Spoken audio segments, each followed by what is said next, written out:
नमस्कार, welcome to my channel. मैं हूं मनीषा।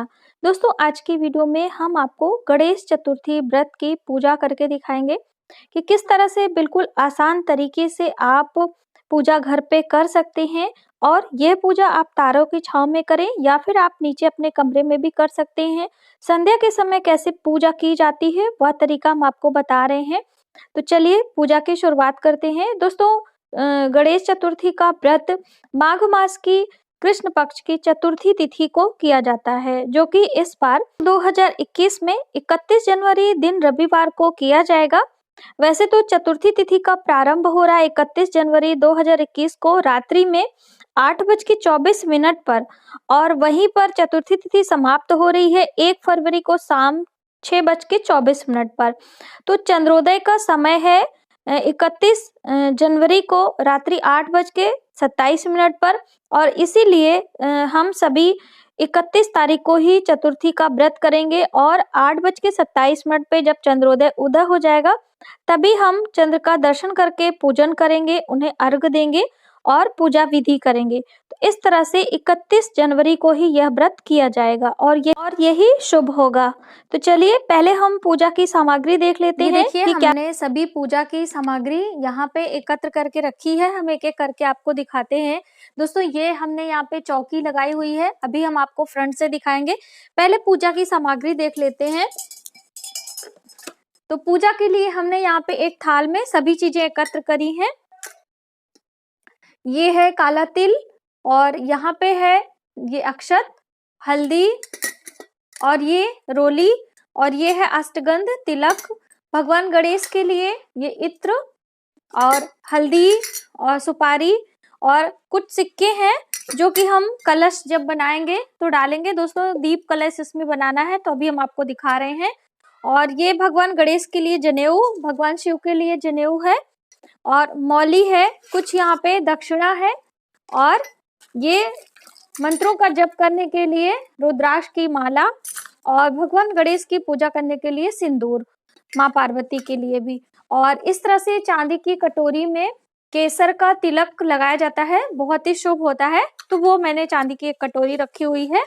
और इस तरह से ये पूजा की सामग्री, और ये धूप और माचिस जलाने के लिए, तो ये आप रख लीजिए। और एक छोटा सा पात्र जिसमें हम पूजन करेंगे, भगवान को आचमन वगैरह कराते हैं, ये रख लेते हैं। और एक आपको इस तरह से पात्र चाहिए जिसमें आप बना सके कलश, ठीक है। और एक अलग से आपको पात्र चाहिए, इस तरह का चांदी का हो तो ज्यादा अच्छा है, वरना आप इस तरह से पीतल का भी छोटा सा ले सकते हैं, जिसे हम चंद्र को अर्घ देंगे, ठीक है। तो चंद्र को अर्घ आप इस तरह से तांबे के पात्र में नहीं दे सकते। उसका कारण क्या है कि हम चंद्र के अर्घ में कच्चा दूध और हल्दी वगैरह मिश्रित करते हैं, थोड़ी सी मिश्री, तो तांबे के पात्र में वो सभी चीजें वर्जित होती हैं।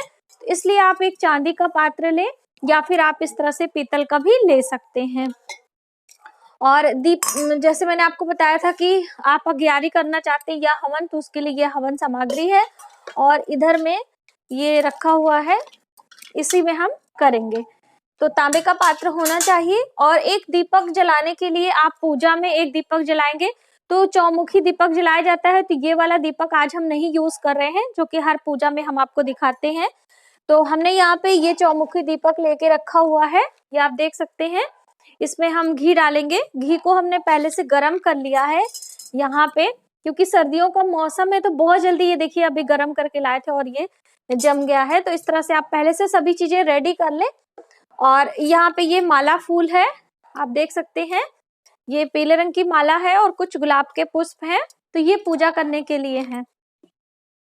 और पूजा करने के लिए और स्पेशली जो आपको फल फूल चढ़ाने होते हैं, तो जो आपके परिवार में रिवाज है वो आप चढ़ाएं। जैसे हमारे यहाँ ये काले तिल और रेवड़िया वगैरह जो चढ़ाई जाती हैं वो है। यहाँ पे कुछ फल रखे हुए हैं, आप देख सकते हैं, ये हैं। तो मौसमी फल आपको लेने हैं, जैसे कि ये नारंगी है, ये आप देख सकते हैं, काफी छोटी छोटी होती है, ये देखिए ये नारंगी है। और यहाँ पे बेर है, क्योंकि इस मौसम में इन सभी चीजों की शुरुआत होती है तो पहले हम भगवान को चढ़ाते हैं। ये बेर आप देख सकते हैं। तो हमारे यहाँ सभी चीजें 4-4 चढ़ाई जाती हैं। तो जैसे 4 बेर, 4 नारंगी, 4 अमरूद और 4 ये शकरकंदी। तो शकरकंदी अभी कच्ची है, पूजा वाले दिन इसे बॉयल किया जाता है, उबले हुए शकरकंदी ही चढ़ाते हैं। तो इस तरह से मौसमी फल और जो स्पेशली यहाँ पे काले तिल और ये जो पहाड़ जैसे बनाया जाता है ये आप देख सकते हैं।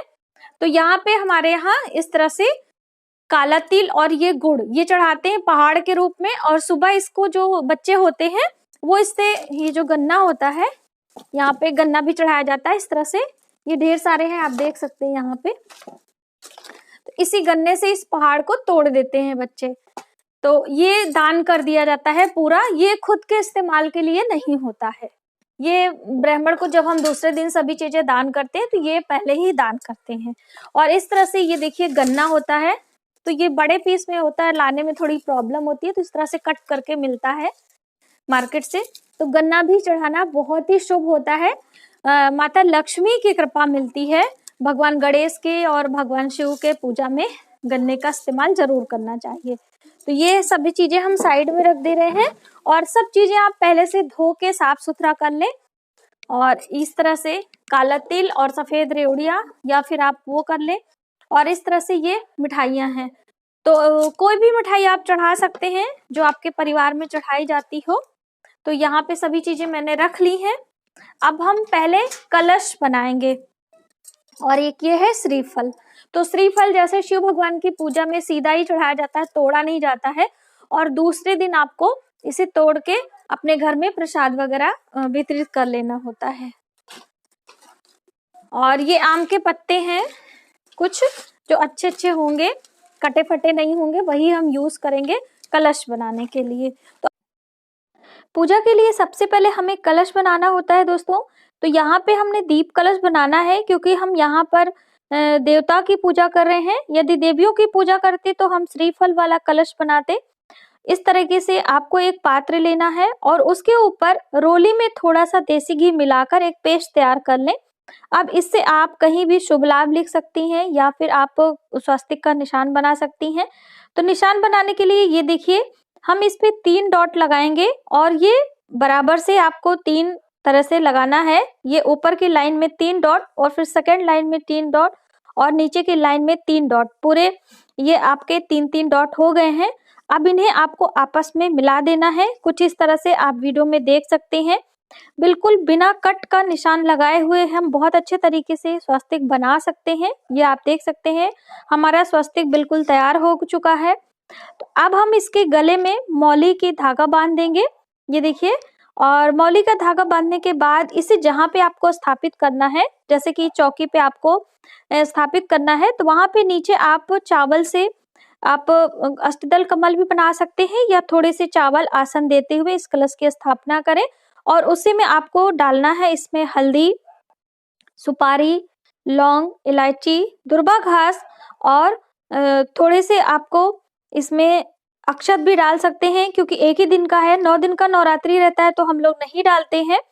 तो इस तरह से सभी चीजें आप डाल दें। थोड़ी सी आप इसमें इत्र भी डाल सकते हैं। तो ये सभी चीजें इसमें डाल के आप इसमें जल भर दें, ये ठीक है। जल आप भरने के बाद कलश को नहीं हिलाएंगे और शुभ समय पे कलश की स्थापना की जाती है इस तरह से। अब इसके ऊपर आपको लगाना है आम के पत्ते। तो आम के पत्ते या फिर पान के पत्ते कोई भी आप ले सकते हैं। इस तरीके से आप स्वस्तिक बनाएं। अब इसके ऊपर एक पात्र में आपको चावल भरना है और इसके ऊपर आपको दीपक प्रज्वलित करना है। तो ये लीजिए हमारा दीप कलश बन के तैयार हो चुका है। इस तरीके से कलश बनाने के बाद आप देख सकते हैं यहाँ पर हमने चौकी सजाई हुई है और हमने यहाँ पे 2 चौकी का इस्तेमाल किया है दोस्तों। आप चाहें तो एक ही चौकी ले सकते हैं। और यहाँ पे हमने सुविधा के लिए एक चावल से स्वस्तिक का निशान बनाया हुआ है। आप चाहें तो रोली से भी बना सकते हैं। और ये देखिए शिव परिवार की फोटो हमने ली है यहाँ पर और एक भगवान गणेश की प्रतिमा भी, जो दीपावली पर हम लोग पूजा करते हैं उसी प्रतिमा को मैंने ली है। आप चाहें तो शिव परिवार में भी भगवान गणेश की प्रतिमा बनी रहती है, उसे भी आप ले सकते हैं। इस तरीके से भगवान को आप पुष्पों का आसन या फिर थोड़े से चावल का आसन देते हुए उन्हें विराजमान करें कुछ इस तरह से। और चौकी पर सभी चीजें यथास्थान आपको रखने के बाद अब सबसे पहले आपको संकल्प लेना है। जैसे कि स्नान के बाद मैंने आपको बताया था कि संकल्प लेना चाहिए। तो जो महिलाएं सुबह संकल्प नहीं ले पाई हैं वह पूजा के पहले भी संकल्प लें। और संकल्प लेने के लिए आपको हाथ में पुष्प लेना है और थोड़े से अक्षत, काले तिल और हाथ में जल, और दाहिने हाथ में रखते हुए बाएं हाथ से ढकते हुए आपको बोलना है कि हे ईश्वर, हे देवी, हम आपकी पूजा करने जा रहे हैं। जैसे कि अभी गणेश देवता की पूजा करना है तो आप भगवान गणेश का स्मरण करें और उन्हें ध्यान में रखते हुए इस मंत्र को पढ़ें, और मन ही मन आपको बोलना है कि हम आपका पूजन करने जा रहे हैं, निर्विघ्न हमारा संपूर्ण हो जाए। इसी मनोकामना के लिए आपको ये संकल्प लेना होता है। तो मंत्र आप इस तरह से पढ़ें, वक्रतुंड महाकाय सूर्यकोटि समप्रभ निर्विघ्नं कुरु मे देव सर्वकायेषु सर्वदा। आप भगवान गणेश के सामने ये अक्षत पुष्प आप डाल दें और अपने पूजा की शुरुआत करें। पूजा की शुरुआत दोस्तों हमें जो है दीपक प्रज्वलित करने के बाद ही करनी होती है। तो आप पहले अपने मन को और तन को सभी चीजें शुद्ध कर लें। तो उसके लिए आपको एक हाथ में जल लेकर आचमन करना है, लेकिन यहाँ पर हम निर्जला व्रत रख रहे हैं तो आचमन के जल को हमें पीना नहीं है, सिर्फ मानसिक विधि से हम आचमनी करेंगे। हाथ में जल लेंगे और होठों पर लगाकर 3 बारी आपको इस तरह करना है और मंत्र भी बोलना है। तो मंत्र इस तरह से है, ओम केशवाय नमः, ओम माधवाय नमः, ओम नारायणाय नमः। इस तरह से 3 बारी मंत्र बोलते हुए 3 बारी आपको जल अपने होठों से लगा के साइड में गिरा देना है और फिर हाथ धो लेना है। हाथ धोते समय भी आपको मंत्र बोलना है, ओम ऋषि केशाय नमः, और हाथ किनारे धोकर आप सभी वस्तुओं को शुद्ध करेंगे। जो आपके पास वस्तुएं हैं पूजा की सामग्री के लिए, आपने फल, मिठाइयां और पूजा में इस्तेमाल की जाने वाली सभी चीजों को आपको शुद्ध करना है। ओम अपवित्र पवित्रो वा सर्वास्थांगता विभो या अस्मरित पुंडरीकाक्षम सह बाह्यांतरा शुचि। इस तरह से बाहरी रूप से सभी वस्तुएं आपकी स्वच्छ हो जाती हैं और इसके ऊपर आपको जल छिड़काव करना है। और यदि आप मंत्र नहीं बोल पाते हैं तो भी ओम गंग गणपतये नमः कहते हुए सभी चीजों पर आप जल छिड़क दें और भगवान का ध्यान करें कि हमारी सभी चीजें शुद्ध हो रही हैं। शुद्धिकरण समाप्त होने के बाद अब हम दीपक प्रज्वलित करेंगे और कलश पूजन करेंगे। तो दीपक प्रज्वलित करने के लिए आप दीप जलाएं और उसके बाद दीपक का पूजन करें। धूप भी तुरंत जला सकते हैं। और दीपक पूजन करने के लिए हल्दी, कुमकुम, अक्षत आप दीपक के पास चढ़ाएं और थोड़े से पुष्प आप किनारे रखें और थोड़ा सा कुछ भी मिठाइयों का भोग आप लगा दें और इस तरह से दीपक को प्रणाम करें और आशीर्वाद लें कि हमारी पूजा संपन्न हो, आप प्रज्वलित रहें। अब हम कलश की पूजा करेंगे। तो कलश के अंदर हमने 7 नदियों का जल मन में ध्यान रख के रखा हुआ है और जो आम के पत्ते लगे हैं इन पे हल्दी, कुमकुम आप लगाएं, अक्षत छिड़कें और पुष्प चढ़ाएं, धूप दीप दिखाकर कलश की पूजा करें। तो ये दीपक और कलश की पूजा यहाँ पर संपन्न होती है। अब बारी आती है भगवान गणेश की पूजा और भगवान शिव, माता पार्वती की पूजा करने की। तो ते जल लेना है और भगवान को स्नान कराएं। एक पात्र यहाँ सामने आप रख लें, जो भी चीजें जल हो आप यहीं पर भाव बस उस में आप गिराते रहें और स्नानम कुरु, ओम गंग गणपतये नमः स्नानम कुरु, इस तरह से भगवान गणेश को नाम लेते हुए आप भगवान को स्नान कराएं। उसके बाद उन्हें आप वस्त्र के रूप में मौली चढ़ाएं या फिर आप कोई वस्त्र रखी हैं उन्हें आप चढ़ा सकते हैं। अब उन्हें हल्दी, कुमकुम और सिंदूर का टीका लगाएं, पुष्प चढ़ाएं। इसी प्रकार से हम भगवान शिव को भी करेंगे और माता पार्वती को। ध्यान रखें भगवान शिव को हल्दी और कुमकुम नहीं लगाना है, उन्हें आप सिर्फ अष्टगंध का तिलक करेंगे और माँ पार्वती को सिंदूर का टीका लगाएंगे। इस तरह से सभी चीजें आपको चढ़ानी है और फिर पुष्पों की माला, पुष्प और दुर्वा घास हम भगवान के सिर पर चढ़ाएंगे और शिव भगवान को भी दुर्वा घास हमें चढ़ानी है। तो इस तरह से सभी चीजें आप बारी बारी भगवान को अर्पित करें और जब भी कोई चीज आप अर्पित करें समर्पयामी यानी समर्पण की भावना से हमें सभी चीजें देवताओं को देनी है। अब हमें क्या करना है कि जो आपके पास जनेऊ है उसे भी आप अर्पित कर दें भगवान गणेश को और शिव भगवान को। तो गणेश भगवान को जनेऊ पहनाने से पहले थोड़े से हल्दी आप लगा दें और जो आपके पास चुन्नी है, श्रृंगार का सामान है, वह भी माता पार्वती को अर्पित करें। इस तरह से शिव, पार्वती और भगवान गणेश को एक ही चुन्नी यानी कि पूरे परिवार को एक चुन्नी से आप उड़ा दें। इस तरीके से और सभी चीजें अर्पित करने के बाद हम ये जो हमारे पास हल्दी की गांठ है उसे भी हम चढ़ा देंगे और भोग लगाएंगे। तो भोग में जो आपके परिवार में लगाया जाता है, जैसे काले तिल, सफेद तिल के लड्डू और भी प्रकार के लड्डू, और इस तरह से सभी ऋतु फल जो ऋतु में पाए जाते हैं, 4 प्रकार के फल और 4 प्रकार के लड्डुओं का भोग आप लगाएं, मिठाइयों का भोग लगाएं, और साथ में आपको दक्षिणा देना है और तांबूल। तो इस तरह से बारी बारी आप सभी चीजें भगवान को भोग लगाएं। भोग में 3 बारी आप भगवान को दिखाएं और इस तरह से समर्पण की भावना से तदो इयम अस्तु गोविंदम तुभ्यम एव समर्पयामि, यानी कि हे ईश्वर, आपकी दी हुई सभी चीजें हैं, हम आपको ही अर्पित कर रहे हैं। इस तरह से भोग लगाकर आप आचमनी कराएं, यानी कि भगवान को जल पिलाएं, और 3 बार करने के बाद सभी चीजें वहां पर आपको रख देनी है। इस तरह से आप भगवान को सब चीजें चढ़ाएं, और जब भी भोग लगाएं या कोई सामान आप चढ़ा रहे हैं उस समय घंटी की ध्वनि जरूर करें। और फिर अब हम धूप दीप दिखाएंगे।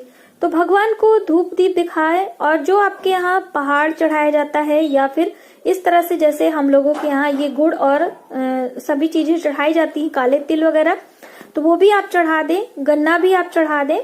और उसके बाद बारी आती है कथा सुनने की। तो ये पूजा सपरिवार की जाती है, यानी आपके परिवार में जितने सदस्य हो एक साथ आप बैठे और सभी को हाथ में आपको अक्षत और पुष्प देना है, क्योंकि कथा सुनने से पहले आपको हाथ में ये जरूरी चीजें लेनी होती हैं। और अब कथा आप पढ़ें, तो कथा के लिए ये पुस्तक है, आप देख सकते हैं इस तरह से पुस्तकें आती हैं, आप ले लें और कथा पढ़ें। इसमें बहुत ही अच्छी पुस्तक है दोस्तों, मैंने आपको कथा सुनाई भी है। यदि आप अकेले पूजा कर रहे हैं तो आप वो भी सुन सकते हैं। इस तरह से कथा पढ़ने के बाद ये अक्षत और पुष्प देवताओं को समर्पित करें सभी से लेकर, और अब हम माला जपने की प्रक्रिया शुरू करेंगे। तो आप माला जपें, हवन करें, जो भी आपको करना है आप करें। उसके बाद हमें आरती करनी होती है। तो आरती करने के लिए आप भगवान गणेश की आरती करें और भगवान शिव की। तो इस तरह से एक आरती की थाल ले लें, उसमें अक्षत और पुष्प से सजा लें और चौमुखी दीपक लगा लें। दीपक के नीचे आसन दे दीजिए और फिर खड़े होकर वहीं पर पूरा परिवार आप शंखनाद करते हुए, घंटे की ध्वनि करते हुए पूजा करें। दोस्तों हम लोग के यहाँ एक प्रथा है, इस तरह से हाथ में चौबत्ती लेकर, यानी कि 4 मुखी दीपक लेकर, काले तिल लेकर प्रदक्षिणा करने की। तो 4 बारी इस तरह से भगवान गणेश के मंत्रों को, और ऐसा भी बोला जाता है 4 दिया चौबाती आज सकट की राती, इस तरह से कहते हुए आप प्रदक्षिणा करें भगवान गणेश की। और ओम गंग गणपतये नमः का जप भी कर सकते हैं। तो आप 4 बारी घूमें और जल और अक्षत वहीं पर रख दें और दीपक भी वहीं पर रख दिया जाता है। और उसके बाद मान लीजिए आप कमरे में इस तरह से पूजा कर रही हैं, तो आप दंडवत प्रणाम करें और अपनी मनोकामना बोलें। साथ में अपना जो आपके संतान है, पुत्र है, पुत्री है, कोई भी है, आप उन्हें बुलाएं, उनके ऊपर थोड़ा सा जल छिड़कें और उन्हें हल्दी कुमकुम का टीका करें, उनके ऊपर अक्षत पुष्प छिड़कें और फिर उनके हाथ में मौली धागा बांधें। और बच्चों से भी आप भगवान गणेश का आशीर्वाद दिलाएं और उन्हें भी कुछ अक्षत पुष्प फल मिठाइयां जो भी हैं उनसे भोग लगवाएं और प्रणाम करवाएं। और अब हम ऊपर चलते हैं छत पे। तो वहां पर आपको चंद्र देवता के लिए एक थाली सजानी है, जिसमें थोड़े से हल्दी कुमकुम और कुछ ये दीपक प्रज्वलित कर लें। और ये जल अर्घ देने के लिए, अर्घ देने के लिए जल आपको बनाना है। एक चांदी का ग्लास ले लें या फिर इस तरह से पीतल का लोटा ले लें। उसमें आपको कच्चा दूध, थोड़ी सी हल्दी, मिश्री और अक्षत सभी चीजें डाल के आप ये जल तैयार करें। और करके आप अर्घ देने के लिए साइड में कर लें। अगर आप पूजा ऊपर छत पे कर रही हैं तो वहीं से जल दे सकती हैं, वरना आप उठने से पहले अपने आसन को हटा दें और भगवान से क्षमा मांगकर ही वहां से उठा जाता है। और जो भोग प्रसाद की चीजें हैं उसे आप साइड कर दें और फिर भगवान से अपने गलतियों की क्षमा, यानी जो आपने पूजा करी है उसके लिए आप क्षमा मांगे। क्षमा के लिए मंत्र हम आपको स्क्रीन पर दे रहे हैं। मंत्रहीनम क्रियाहीनम भक्तहीनम जनार्दनम यद पूजितम मया देवी परिपूर्ण तदस्तु में। आप मंत्र बोलें। इसका अर्थ होता है, हे ईश्वर, हे देवता, मैंने जो मंत्रहीन भक्तिहीन पूजन किया है वह सब आपकी दया से पूर्ण हो और आपकी कृपा हमें प्राप्त हो। हमारी पूजा आप स्वीकार करें। और प्रणाम करें और आपकी जो मनोकामना हो उसे बोलें और उसके बाद आसन पर 3 बारी जल छिड़क कर इंद्र देवता का ध्यान करते हुए आसन को उठा के अलग रखें। अब आप जहां पर आपको चंद्र देवता दिख रहे हो वहां पर जाकर उनको अक्षत, कुमकुम, हल्दी से पूजन करें, ऐसे आसमान में देख के, और जल दें। जल देने के लिए एक पात्र नीचे आप रखें और उसके बाद आप वहीं पर प्रदक्षिणा कर लें। और फिर जो आपके बड़े बुजुर्ग आपके घर में हैं, आपकी सासू माँ हैं, आपके पति देव हों, उनके चरण स्पर्श करें। आपके पितरों की, पूर्वजों की फोटो है, उन्हें आप प्रणाम करें और अपने बच्चों को प्रसाद वितरित करें। जो भी आपने वहां पे भोग प्रसाद चढ़ाया है उन्हें दें। सभी परिवार को प्रसाद भोग देने के बाद आप काले तिल और गुड़ जो आपने भोग लगाए थे उसे प्रसाद खा के अपने व्रत को पारण करें। और जो फलाहार आपके परिवार में ग्रहण किया जाता है उसे आप फलाहार ग्रहण करें। इस तरह से आप सहर्ष पूर्वक भगवान गणेश की पूजा संपन्न करें और उनकी कृपा प्राप्त करें। तो दोस्तों आज की वीडियो में बस इतना ही। यदि हमारी जानकारी आपको थोड़ी सी भी हेल्पफुल लगे तो प्लीज हमारी वीडियो को लाइक करें, शेयर करें, सब्सक्राइब जरूर करें न्यू वीडियोस के लिए। जय श्री गणेशा।